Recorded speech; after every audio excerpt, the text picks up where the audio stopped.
on va commencer, on est déjà un petit peu en retard. On a une formidable table ronde ce matin. Et je voudrais vraiment remercier beaucoup nos intervenants d'être là. Et on va vous parler, alors le titre était un peu long, hein, mais vous inquiétez pas, on va couvrir le sujet. Mais on va dire grosso modo, on va parler de décarbonation, d'investissement, de valeur, de croissance, de dynamique économique, et vous dire ce qu'on en pense en fait, et que je pense, vous verrez, la conclusion fondamentale, c'est que tout ça marche de pair, et que la décarbonation est synonyme de valeur, et qu'aujourd'hui c'est important. Alors, je pense que vous connaissez nos intervenants, mais je veux quand même les remercier et vous les présenter rapidement. Meka Brunel, qui préside la Fondation Palladio et qui est une actrice majeure depuis longtemps du monde de l'immobilier, qui a eu plusieurs casquettes et qui partagera avec nous sa vision des choses. Ensuite, Vincent Briand, qui dirige Deepkey, qui vous en parlera peut-être un petit peu, que vous connaissez sans doute, mais Deepkey est une des entreprises qui aide à identifier les actifs dont on va parler ce matin, et vous verrez qu'on peut tout à fait les identifier de façon très claire et facile. Et puis Grégoire Delaferté, qui dirige CBRE France et qui a une vision lui aussi du marché, des tendances de marché très fines. Et on vous parlera bien sûr de la France, de l'Europe, mais on ira bien au-delà et on dira un mot notamment de ce qui se passe aux États-Unis, qui est très intéressant. Alors, peut-être, Meka, si, pour lancer un peu le débat, on est aujourd'hui dans une situation économique que vous connaissez tous, qui est un peu compliquée pour le secteur, mais pas que, avec une France qui est assez endettée, qui n'arrive pas vraiment à maîtriser son budget, des épargnants qui sont un peu attentistes, qui pourraient dépenser plus, mais qui préfèrent épargner. Ils n'ont peut-être pas forcément tort, mais ils ne savent pas forcément où ils mettent leur argent. Peut-être un rappel, vous avez quand même 6 000 milliards d'euros d'épargne financière en France, 3 000 milliards d'épargne longue en stock, et entre 120 et 150 milliards d'épargne financière longue des Français en plus chaque année, toujours maintenant. Donc il faut avoir cette dynamique-là en tête par rapport à celle du public, parce que c'est important pour comprendre où on est et ce qui se passe. Et, du coup, peut-être qu'on pourrait être un peu plus efficace dans l'utilisation de cette épargne pour le plus grand bénéfice des épargnants. Meka. Oui, bonjour à toutes et à tous. Merci pour cette invitation. Nous sommes dans un moment très particulier dans le monde entier, mais en particulier en France. Et on nous explique que, ma foi, le déficit, la dette fait qu'il faut faire moins, il faut serrer la ceinture. Et surtout, il faut faire moins en matière environnementale, en matière sociétale, etc. Plusieurs choses. D'abord, notre industrie, on est en bas de l'échelle de Maslow. On a besoin d'un toit pour vivre, travailler, s'éduquer, pour se retrouver comme aujourd'hui. Et c'est un besoin fondamental. Donc il faut quand même être convaincu de ça. La deuxième chose importante, c'est que nos entreprises ont énormément travaillé et progressé. Le dernier baromètre EY Palladio le montre dans le domaine de décarbonation, mais pas que, d'une manière générale, dans leur investissement dans ces domaines-là, mais je pense que mes camarades vont en parler. Mais si on regarde les grands chiffres dont tu parlais, on a plus de 3 000 milliards de dettes, il y a trop de zéros, ça ne rentre pas dans ma tête, et face à ça, on a une épargne longue des Français que nous sommes, Français moyens. Nous épargnons, nous sommes dans l'assurance vie, nous sommes à la caisse d'épargne. Et en fait, dans quoi est-ce que vous savez, est-ce que nous savons dans quoi cet argent est investi? D'ailleurs, vous entendez certains partis politiques dire « Oh ben, c'est pas compliqué, hein, on n'a qu'à prendre cette épargne, rembourser la dette et le problème est reparti, on n'a pas de problème. » Eh bien, on est investi dans des fonds euros, parce que la plupart d'entre nous disent « On ne veut pas de risque ». Donc, dans des fonds, on a raison d'ailleurs de ne pas vouloir trop de risques. Dans des fonds euros, dans la dette américaine, dans des entreprises, etc., dont on n'a aucune idée, peut-être dans des SCPI, j'en sais rien. Et donc on voit bien qu'on a un vrai sujet de compréhension de là où va l'argent. Or, une grande partie de notre problème budgétaire vient du fait, écoutez les hommes politiques et les financiers qui nous parlent, de la baisse des recettes. L'essentiel des recettes de l'État français, c'est la TVA et la consommation. Nous ne consommons pas. Tout l'argent qui est emprunté, comme on ne fait pas confiance, comme on n'a pas de fonds de pension, pardonnez-moi d'être politiquement incorrect, sauf les fonctionnaires, nous l'épargnons, nous le mettons de côté. Et donc, de cette manière-là, nous ne créons pas, nous ne générons pas de la TVA. Et nous n'investissons pas.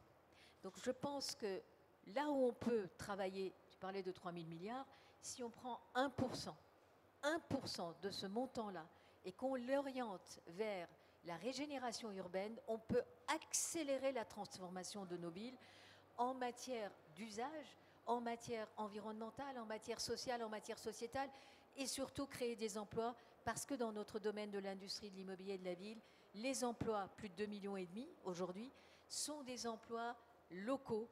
Le business est local, on est dans la proximité. Voilà un peu ce que je voulais dire pour planter le décor peut-être. Et si je puis me permettre, si en plus on investit dans une ville et des actifs et des bâtiments décarbonés, qu'on utilise des matériaux biosourcés, alors là, on a une valorisation de ressources locales du territoire qui est encore plus grande et on a des effets de bord positifs très importants. De l'économie circulaire, parce qu'en fait, on va accélérer le tempo et on va attirer d'autres investisseurs qui voudront évidemment être dans des endroits où les investissements sont plus sûrs, sont plus vertueux. Mais alors, je me souviens d'avoir eu ce genre de discussion avec les autorités, et notamment dans tous les débats sur la transition verte, la croissance verte, etc. Et un des arguments, une des interrogations était, mais est-ce qu'on peut les identifier?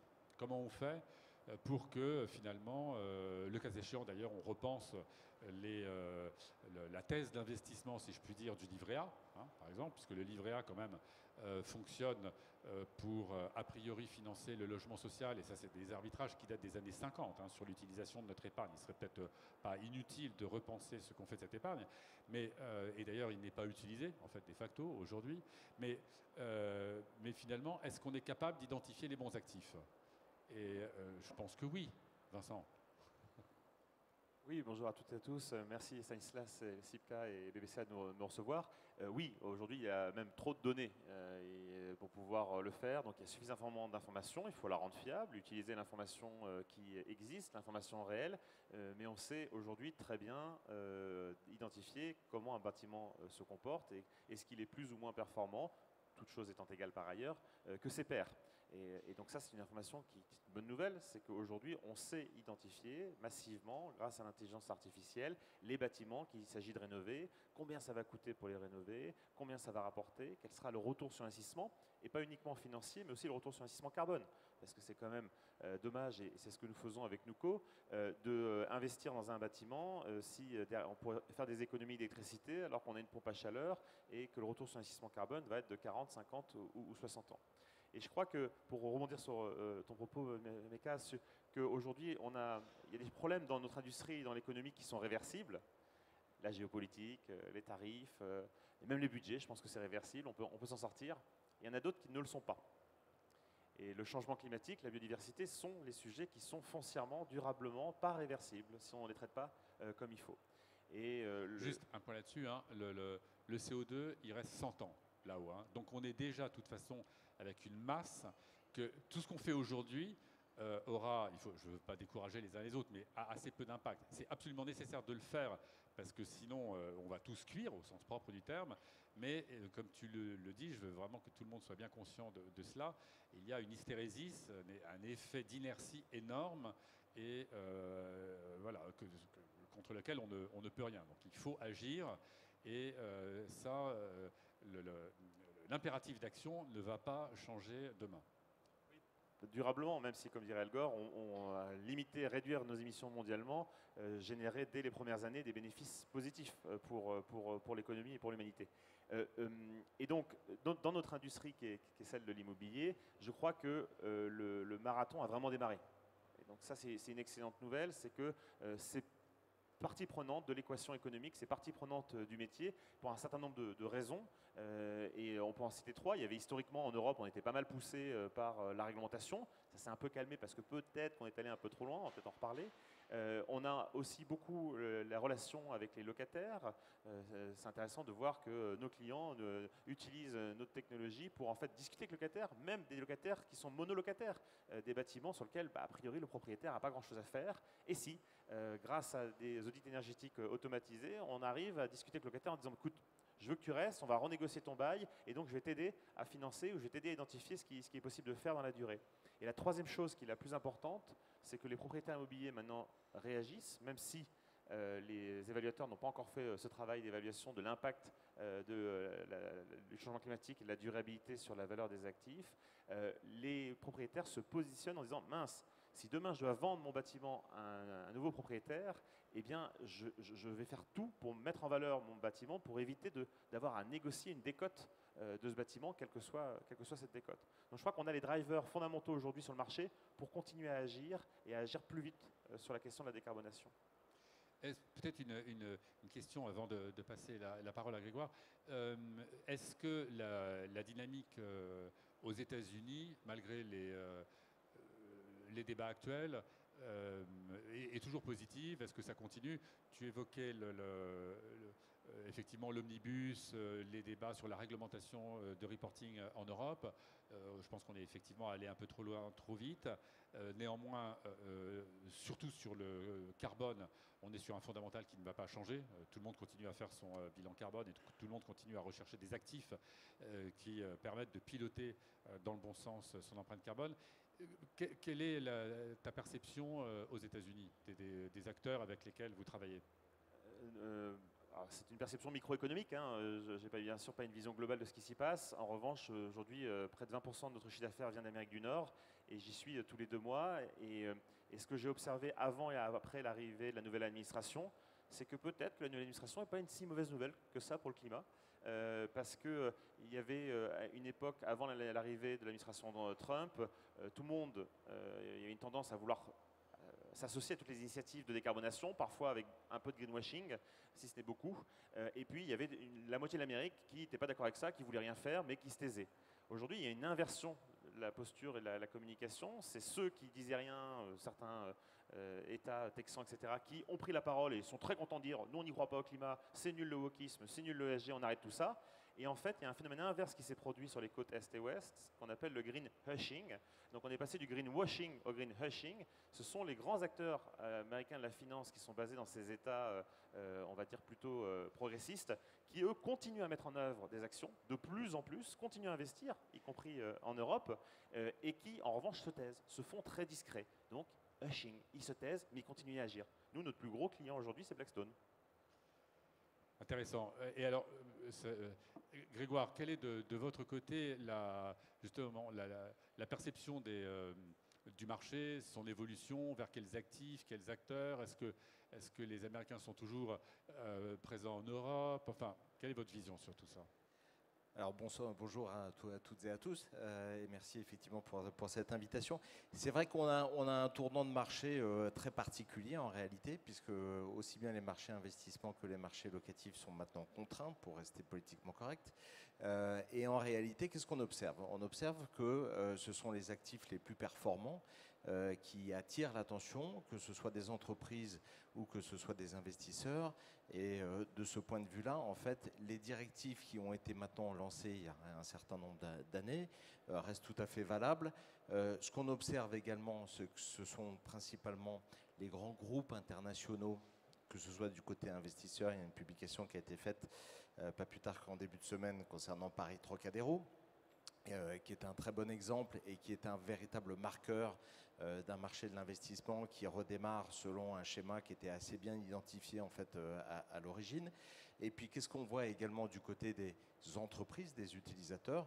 On observe également que ces entreprises, ce sont majoritairement des grands groupes internationaux qui font fi finalement du contexte, de notre contexte franco-français, politique et économique, et qui continuent à dérouler tout simplement leur politique immobilière à l'échelle planétaire. Et la réalité, c'est que ce qui est valable aux États-Unis, ce qui est valable en Europe, ce qui est aussi valable en France, et qu'on continue à développer et à privilégier pour les entreprises les actifs les plus performants, dans lesquels en fait on peut développer sa stratégie d'entreprise de façon durable. Et de façon durable parce que évidemment il y a la durée du bail, mais généralement il y a la durée plutôt de deux baux d'une façon générale, et que la contrainte d'aujourd'hui, ce sera la contrainte de demain x2 ou x3. Donc effectivement, on assiste bien à une plus grande sélectivité qui est créatrice de valeur, hein, et tout simplement qui flèche l'argent, qui flèche l'intérêt des entreprises vers les actifs les plus performants. Alors effectivement, on peut espérer que sur certains territoires qui sont moins attractifs aujourd'hui, que ce soit en Île-de-France ou en région, on arrive à trouver des solutions, puisqu'effectivement, on perd un peu d'attractivité du point de vue de l'entreprise finale qui viendra occuper ces bâtiments, que ce soit de la logistique, de l'activité ou du bureau. Oui, moi je voulais rebondir aussi là-dessus, c'est que nous avons une vision, en particulier en France, qui est une vision très silotée de la manière dont on doit déployer les investissements et dont on doit construire et bâtir.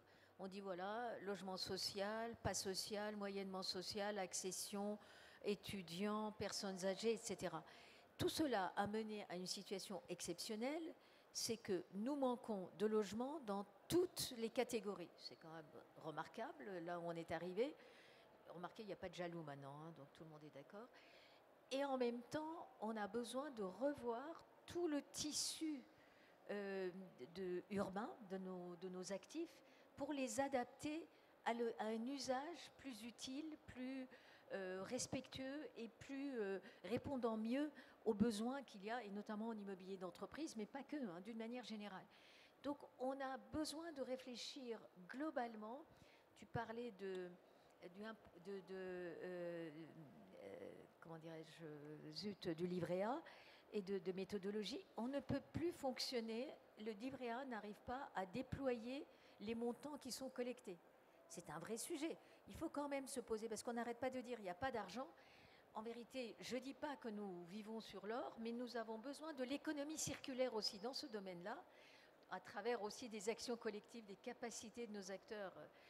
La Fondation Palladio est très friand de cette façon de faire, et pour travailler et réfléchir sur ces éléments-là, pour déployer des quartiers de ville qui soient le plus vertueux possible. C'est là où on a besoin de ce travail-là, et on ne peut pas raisonner uniquement en silo.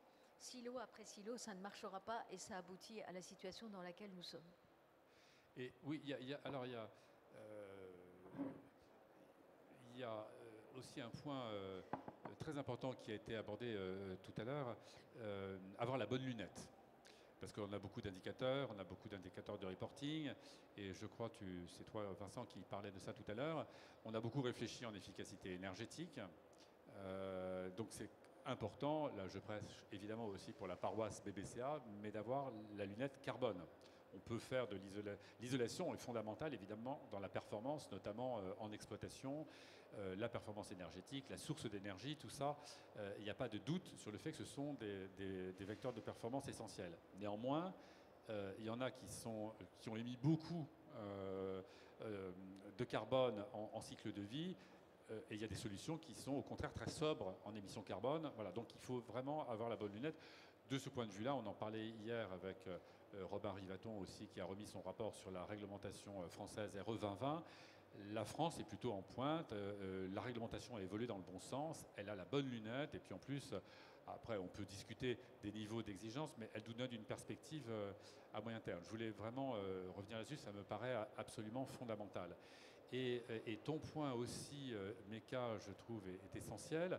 On a progressé sur beaucoup de choses, sur l'usage, l'utilisation de matériaux biosourcés, sur des techniques de construction qui sont d'ailleurs, je trouve, très intéressantes, et vous en avez ici sur le salon, qui sont à la fois la redécouverte de techniques anciennes ou de matériaux anciens, mais nouvelle mode.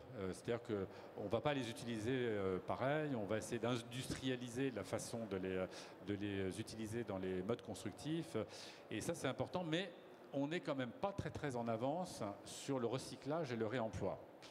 Avec, à mon sens, là, des enjeux multiples. Il y a d'abord des enjeux de plateforme, parce que, je veux dire, on n'a pas forcément besoin des matériaux au moment où ils sont rendus disponibles sur un chantier ou un autre. Alors, on a des acteurs majeurs qui se mobilisent, on a des plateformes qui commencent à se mettre en place, des collectifs, le booster du réemploi ou d'autres, qui poussent à ça. Mais si on regarde des pays très proches, hein, comme la Suisse par exemple, on est très en retard. Et ça, là aussi, c'est vecteur.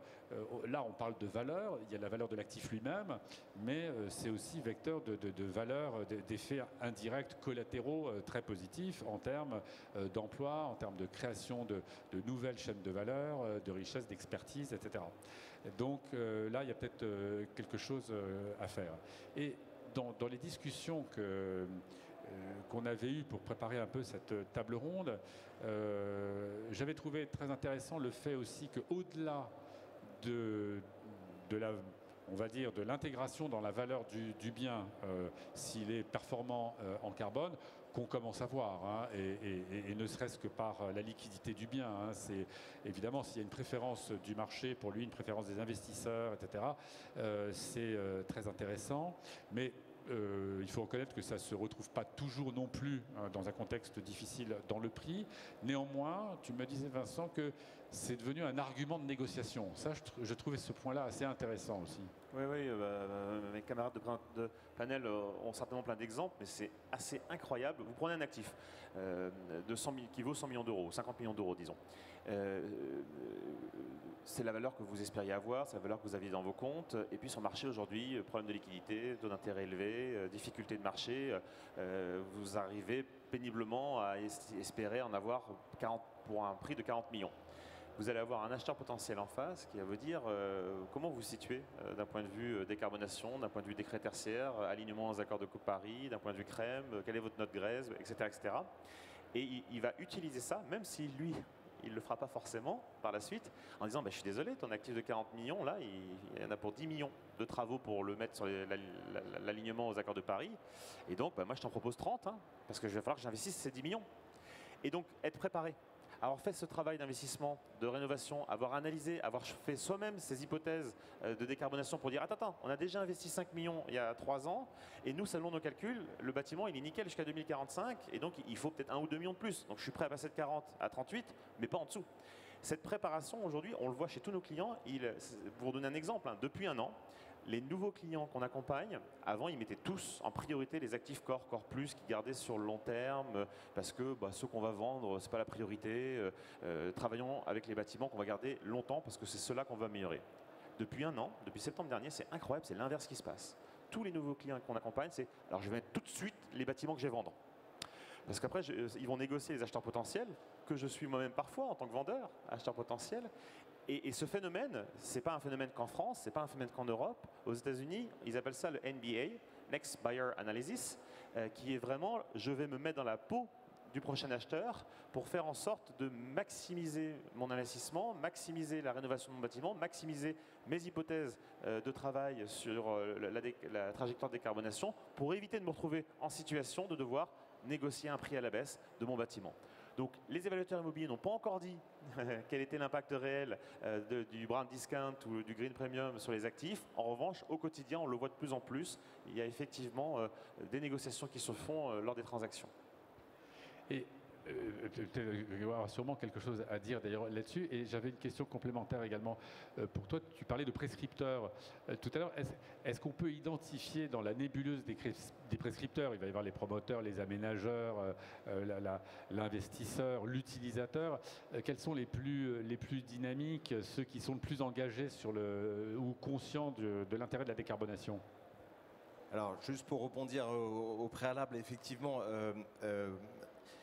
ce qui est intéressant de voir, c'est la façon dont on anticipe, on analyse, on met en œuvre les stratégies de rénovation. Et ensuite, on a deux biais, deux possibilités. Soit on s'attaque au bâti, soit on s'attaque à l'exploitation. Et généralement, c'est l'exploitation qui l'emporte en premier parce que c'est effectivement ce qui est le plus simple à mettre en œuvre. Et on s'occupe du bâti ensuite.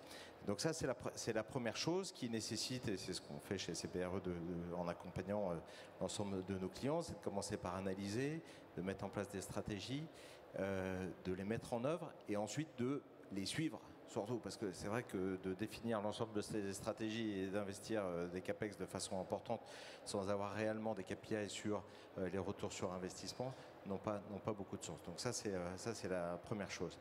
Ensuite, pour répondre à ta question, qui sont les prescripteurs? En réalité, moi je retourne toujours sur l'utilisateur final en fait. C'est l'entreprise. C'est l'entreprise qui utilise les bâtiments, c'est l'entreprise qui est propriétaire de son bâtiment. Le décret tertiaire a poussé quelque chose d'assez intéressant qui crée une chaîne de valeur. On parlait de effectivement avenir des affaires ou pas, mais c'est de se dire je suis propriétaire d'un bâtiment, comment je dois en fait justifier du fait que je dois réinvestir pour répondre à mes obligations de décret tertiaire, en se disant mais je pars d'où? En réalité, quelle est la valeur de mon bâtiment aujourd'hui? Quel est le volume de CAPEX que je dois investir? Et ce volume de CAPEX, quelle est sa répercussion sur la valeur de mon bâtiment dont je suis toujours propriétaire? Et quel est en fait le meilleur schéma de financement que je dois mettre en face? Donc effectivement, le meilleur prescripteur, c'est l'utilisateur final. Et puis, je rejoins tout à fait Vincent sur le fait que dans les politiques d'arbitrage, on se dit, là, c'est peut-être dans la hiérarchie et dans la priorisation des actifs sur lesquels il faut se pencher, et on aurait dû le faire par le passé, c'est effectivement de regarder qu'est-ce qui doit être fait, parce que le prix en est pénalisé d'autant, puisque c'est un élément qui est aujourd'hui incontournable dans la valorisation des actifs et dans la prise en compte d'une sélectivité plus forte, puisque l'argent est moins important, moins déployé sur le marché, d'une sélectivité plus forte et qui va essentiellement là où il y a la qualité en matière de développement durable. Merci beaucoup. On a peut-être le temps pour une ou deux questions rapides si il y en a dans la salle. Et s'il n'y en a pas, last chance. Et bien comme ça, on est parfaitement à l'heure et je remercie énormément mes invités, Meka, Vincent, Grégoire. Merci à vous et rendez-vous sur le salon.